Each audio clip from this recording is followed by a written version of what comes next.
Welcome to the garden. This is my tomato that I'm growing indoors over winter.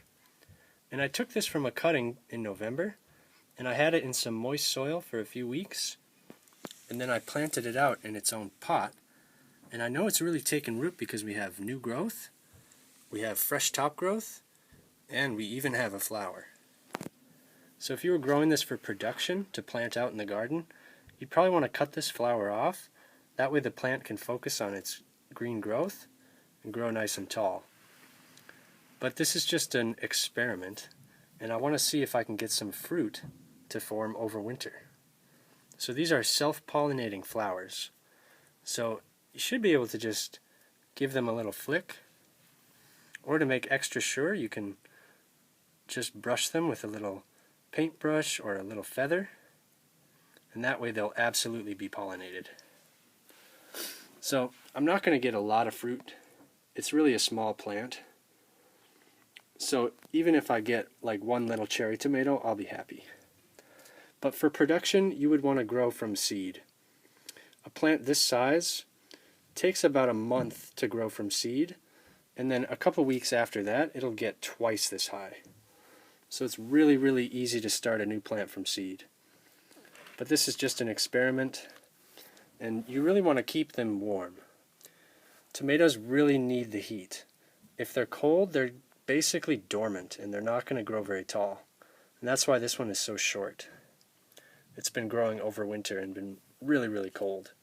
But I'm giving it as much heat as possible, as much light as possible. I've got it in the morning sun right now, and I'm going to be moving it in a couple hours to get midday sun. And then every night I give it artificial light in the form of a grow light. So I'm really giving it as much energy as it possibly can. I'm also giving it liquid fertilizer, and I'm bottom watering. You just want to fill up a basin and then let it sit for about a half an hour. And it's important to bottom water for two reasons. First of all, you're promoting the roots to grow down deep. And that's where the water is naturally going to be outside. Even in the peak of summer, there's going to be water down deep underground. So this promotes a really, really strong root system, and that way you get really strong growth. The next reason is to prevent blight. So I've got a few leaves affected here, and a few of my other cuttings actually got destroyed by blight. And blight lives on the surface of the soil.